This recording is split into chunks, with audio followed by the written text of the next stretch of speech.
Just to piggyback off of something that Wayne said there, I actually think that the U.S. dollar is a horrible store of value, and I'll leave you with a little bit of food for thought. Stability relative to the US dollar doesn't really mean much, but stability relative to purchasing power actually means everything. So gold is very, very interesting. A couple of housekeeping items. We don't have any dedicated lunch times or breaks.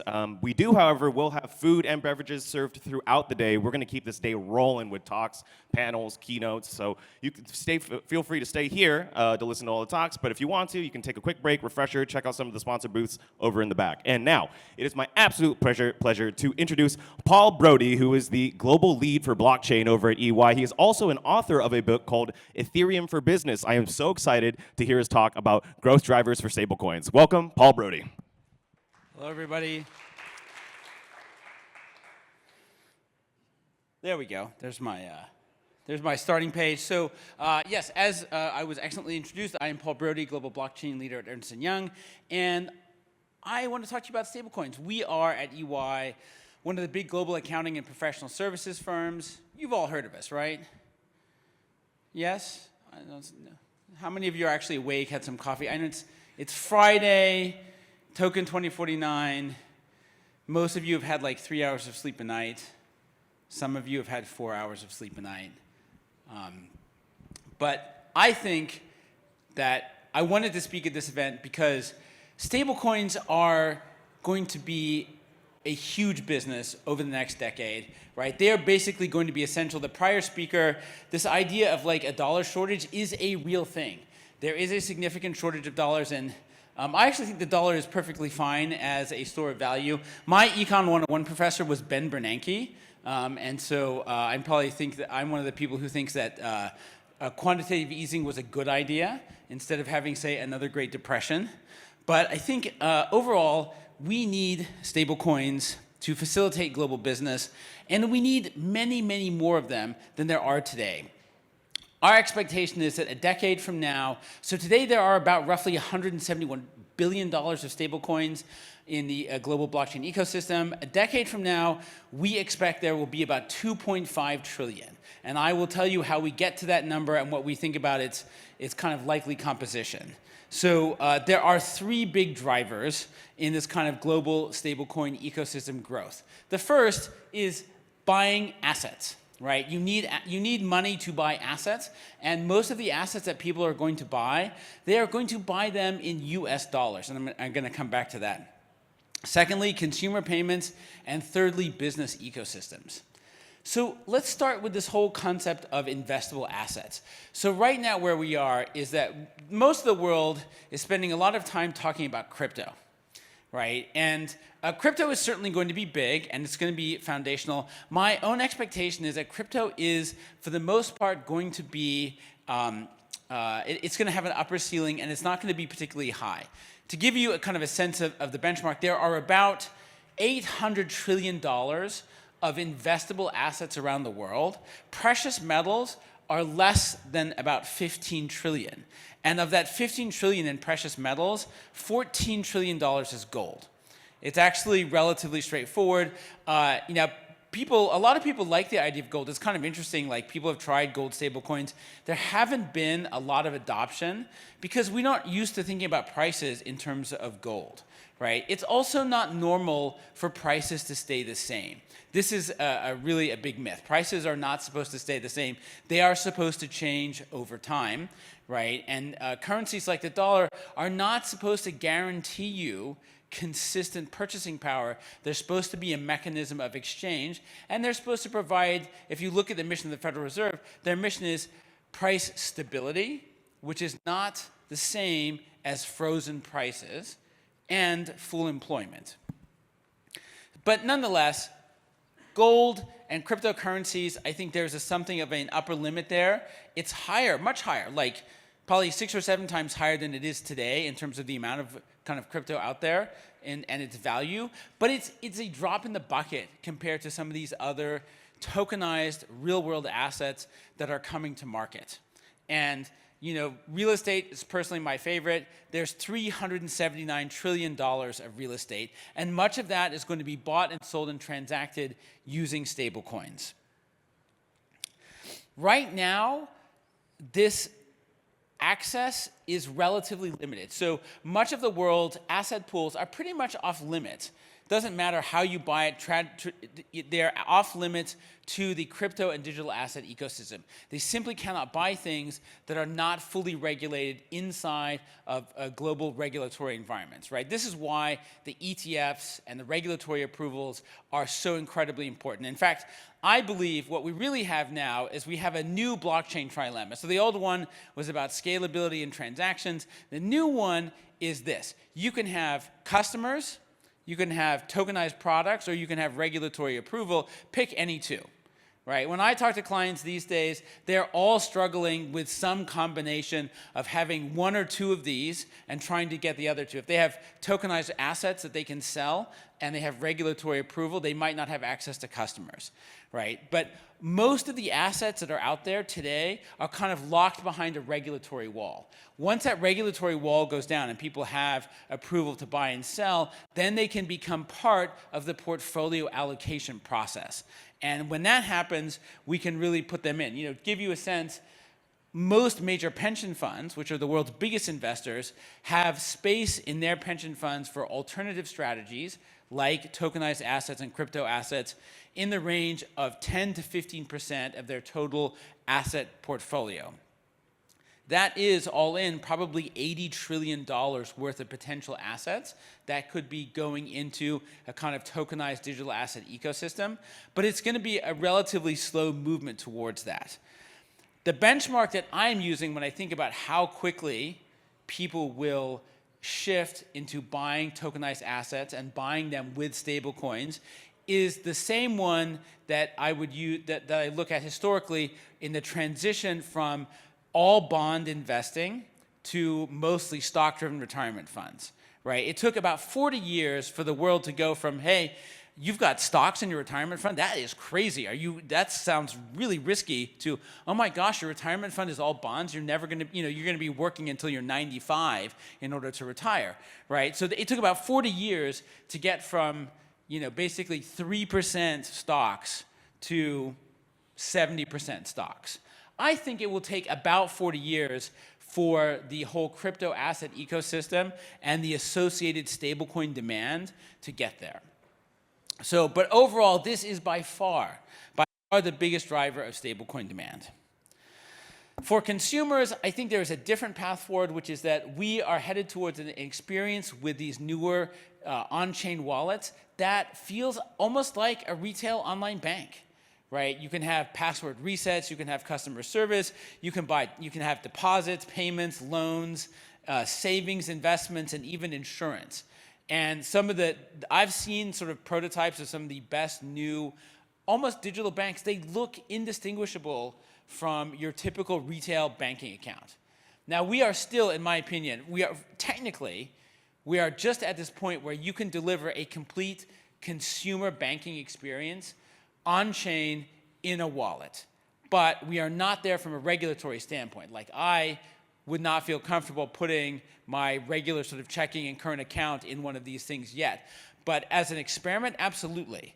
One of the things, by the way, that's missing in this is privacy. Imagine if you could look up somebody's ENS address and see their current account, their mortgage payment. They're like, whoo, Paul, you overpaid for that house, right? That would be, not a good thing. So we are still missing a lot of infrastructure required to make this scale and for it to go global. But from a user experience, from a capability standpoint, we are really getting there. And the thing that has really changed my mind is looking at the transaction costs.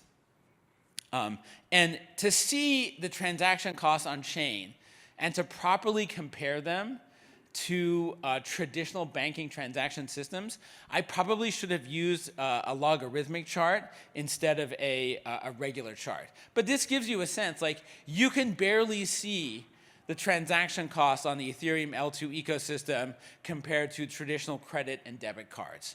Now, this is not an apples-to-apples comparison. It's absolutely not a fair comparison. What you get with MasterCard or Visa or some kind of debit system is it's like a whole bundle of services: insurance, payments, refunds, analytics, bank interconnection. But here's the thing. At these prices, you can build a lot of functional capability onto that stack, right? And I have a strong suspicion there's two things that are going on. Number one, by the time banks and bank-like startups for consumers have built all the additional functionality that they want to deliver to their customers, they will still be at a significant lower cost structure than a traditional banking system. And then secondly, this doesn't represent, although this does not represent the true cost, right? MasterCard and Visa and American Express, their costs are not high because they have some old IBM mainframe running punch cards in the basement. Their costs are high because they have relatively little competition. But the issue is they may be reluctant to give up their relatively good margins when these competitors come calling. And I think a lot about what happened with like voice over IP. The voice over IP experience was terrible. It's still terrible, by the way. Like, we spend all this time like, can you hear me? We are buffering, calls drop. It does not compare nicely to the good old-fashioned landline experience, but it's basically free. And basically free has a lot of attractions. And so I think the momentum over time of these consumer payment systems, which are extremely sensitive to the cost of the transaction, is going to be enormous. And the pull here isn't going to be from consumers, because consumers don't really pay for their banking experience. The pull is going to come from merchants who pay for the banking experience. Walmart, Asda, you name it, any big merchant, they are ones who are paying for most of the consumer banking experience. The last big driver is also the most difficult. It's enterprise ecosystems. So enterprise or B2B payments might be the second largest kind of payment sort of infrastructure on the planet. It's huge amounts of money. It's billions and billions of dollars. You take a firm like EY, we estimated internally that we spend over $100 million a year on banking fees. Right? We have about $50 billion a year in revenue across 200 countries. Right? There's a lot of money in banking fees in the enterprise ecosystem, and we're very typical, right? We're buying all kinds of stuff as a large services entity. And the problem is, enterprise payments are not just, hey, I'm sending you money. It's not like as a consumer, I'm doing a remittance or I'm walking into a store and I'm walking out with a product and I'm just transferring money to you. Enterprise payments require, they are buying stuff for money under terms and conditions. And all of that information is sensitive and private. So you need tokenization of the money, which we're doing great on, but you also need tokenization of all the stuff that people are buying and selling, and you need a private smart contract to make those payments. You can't just let it, it's no good if I want to pay Marek for saying nice things about EY, right? We need to have a contract, and I don't want that contract to be public. I don't know what nice tweets cost. From Marek. I don't know what he charges, but I don't want all of you to know either, right? So whatever business agreements that we have,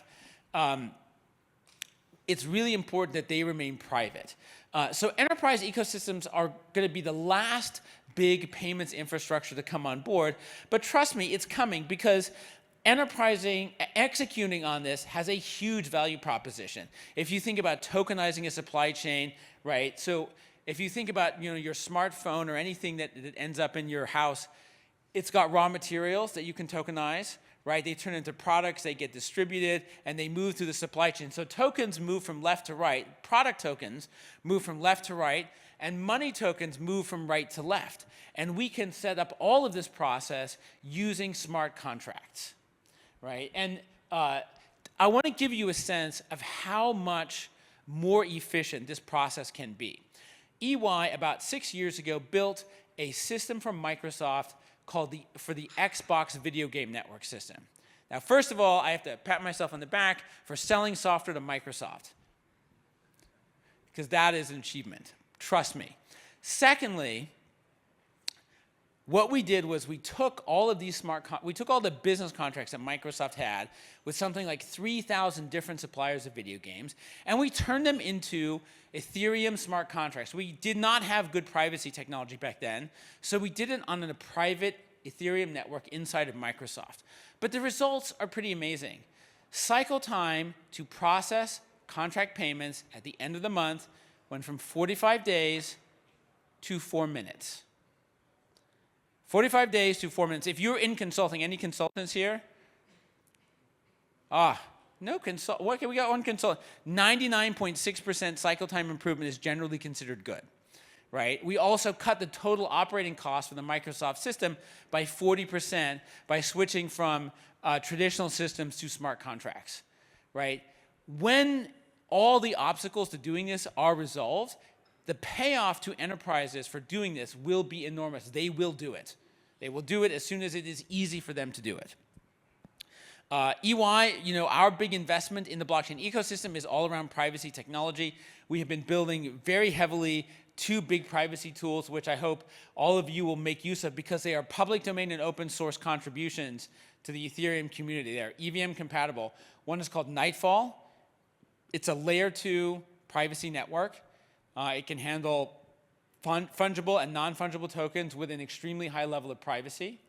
And the second is called Starlight. Starlight is really cool because you can take a Solidity smart contract and turn it into a zero-knowledge circuit without being a zero-knowledge mathematical expert. And that came out of our efforts to teach our own developers how to do zero-knowledge math, and we were wildly unsuccessful, and we're like, we've got to make this easier. But what's really cool about Starlight is it's been in use by the Central Bank of Brazil and 80 banks across Brazil in testing out their CBDC program, which requires privacy. So all of Brazil's CBDC projects that are programmable require privacy, and most of them are being tested using Starlight. They're both available at github.com/EY blockchain. They are public domain, open source, EVM compatible systems. We've built our first on-chain privacy-enabled business product offering this year. It's called Off-Chain Contract Manager, and we have built it for a very specific type of enterprise procurement, and we're going to add more types of procurement over time. But the first one we've built is for renewable electricity.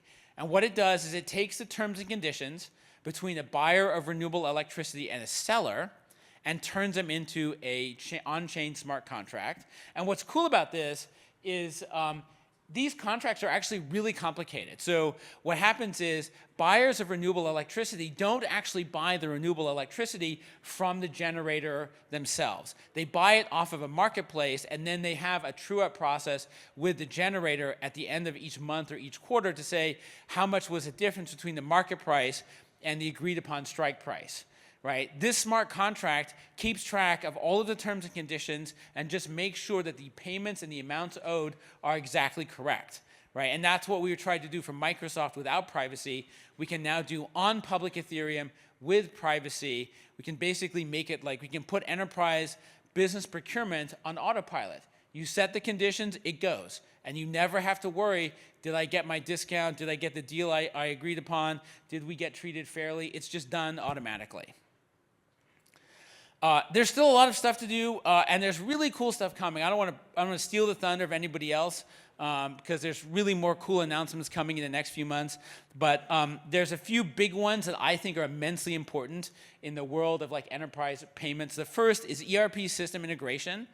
So you need to be able to send stablecoin payments from inside your computer system. You don't need to change to a digital wallet. You need to be able to inside your ERP like SAP or Oracle. You need to, when you hit pay to a vendor, it should send stablecoins instead of a check, right? You need ERP system to tokenize stuff. If you make stuff and you're selling it to somebody, when it comes off the production line, the ERP system needs to make those tokens. Right, and that's got to be standardized as well. And then lastly, we've got to get good. Everybody here has signed a DocuSign, right? My favorite, the thing I love about like these DocuSign things is you're signing it, and it's like a digital contract, except for all it is kind of like a scanned document. Like the logic isn't smart. It's just words on a page. Right? We need to get better at turning words on a page into proper digital smart contracts, ideally in an EVM-compatible environment. Let me just finish up with my forecast. This is my expectation. This is what we had done in order to think about where this market is going, is we benchmarked other emerging technologies. And what we see is actually a really consistent pattern with emerging technologies. We looked at things like network equipment, e-commerce, B2B commerce, and what we found was that when a new technological platform ecosystem enters mainstream adoption, especially on the institutional side. Consumers go faster. Institutions go slower. What happens is it generally takes about between 15 and 25 years for the technology to get fully deployed. And during that time, the average annual growth rate is about 27%. Right? It's not 100%, it's not 90% or anything like that. And indeed, if you go and look at cloud computing or B2B kind of payments from the early days of just electronic payments, you'll see 25 to 30% a year, every year for a couple of decades. Right? That is our expectation. We think that US dollar dominance will decrease, but even a decade from now, we still think that probably 70% or more of all stablecoins will be US dollar denominated. The next largest will be probably the euro at about 15 or 16%. This is based on looking at where we are today, which is like 99.9% US dollar, versus what the rest of the world is doing off-chain, which is about 45% US dollar. So I expect a gradual convergence with kind of the general global standard. Although I also think what's happening right now is that online activities are driving increased dollarization because there is a dollar shortage, and if you can get stablecoins, you can get away from the dollar shortage, and it's making US dollars substantially more accessible to buyers. So my expectation, much, much bigger market, right? Growing enormously, and in particular, there is a lot of room for new growth. I feel like, when Oprah comes on a TV show and she's like, everybody gets a new book or a new car. Well, everyone gets a stablecoin. Everyone is going to have a stablecoin. Everybody here is going to have their own stablecoin, I promise you, at the rate things are going. And believe it or not, the regulators, to a large degree, are actually going to be in favor of that, because they don't want a global payment system that is just one or two really, really big entities with like 99% of the stable coins. That will not be a good outcome. That will create kind of systemic digital risk. Finally, while I cannot offer you a stable coin of any value, I can offer you a free NFT. The people at EY Legal would like me to remind you that they are for entertainment purposes only, and you should definitely not be selling them on OpenSea. But we make a new one every month. This is a proof that you met me and that I bored you to tears, but you were still somehow awake at the end of the talk. So with that, I am over time, and I'm going to hand it back to the Stablecoin Summit team for genius words from Marek, sorry. Thank you very much for that, Paul, for that macro view of stablecoins. Clearly a man who knows what he's talking about.